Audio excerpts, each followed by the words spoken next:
So today I'm going to look at the Mirrorless Mover 10 from Think Tank. Now they've got a range of bags to suit different styles of camera or how much equipment that you want to take with you. The Mover 5, which is the one below this one, is really quite small. I wanted something to fit a mirrorless camera, this Fujifilm X-E3 camera, and to fit it when it's got this larger lens on it. So there's a smaller zoom lens, which is probably about there, but I needed it to be able to comfortably fit this. So I went for the Mover 10. So let's take a look and see what that looks like and what you get. Okay, so this is a magnetic catch here, which is quite nice. Nice feel to that. I'll unzip this.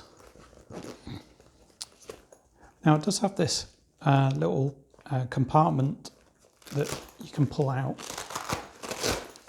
and I've seen some of the documentation mentions sticking a phone in there. Yeah, maybe. I think on a bag that is this small with a mirrorless camera, having something like this isn't as important as you would find it on a larger bag. But as you can see, we can put this straight in and it fits it perfectly. A little bit of room around the top there.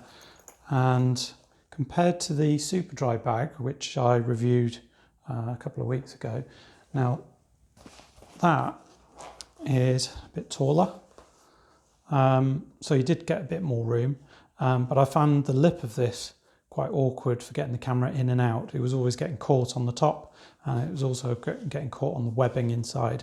It's not a camera bag, but I thought that might do the job, and it doesn't really. Not for easy access to the camera. I think being able to not even zip that up and just flap it over, and that magnetic catch straight away is keeping that lid down. So that's pretty good. You've got a couple of pockets at the side. One on that side, one on that side. And let's have a look. Oh yeah, it's worth showing you that this also fits in sideways. So you can see how much sort of room there is, maybe down at the bottom, for sticking some batteries, filters, those types of things could fit down there. So there is a bit of room for a few accessories. In the front here, there is a rain cover. Ooh, on a little thing so it doesn't fall to the ground. That's nice. So that's obviously something you didn't get in the super dry bag. So that's great to see. Stuff that one back in there. I think that'll be very handy. And then obviously you could put SD cards or whatever in the front there. So overall, this is filled really nicely designed. There's enough padding in it. Lots of little compartments here and there. And this one you can kind of see through, so you could put some more cards in there or change or whatever you want. This came with a strap, neck strap. That looks well made. Clips are nice at the ends as well, so you can pop those on and off easily. That looks great. And you've also got this belt strap around the back. So overall, I'm pretty impressed. Let's just flip to the smaller zoom lens and we'll see how that fits. Okay, here we go. As it fitted with the smaller zoom lens, there's the difference between the two. And we can see how that fits in the bag now. So loads more room around there.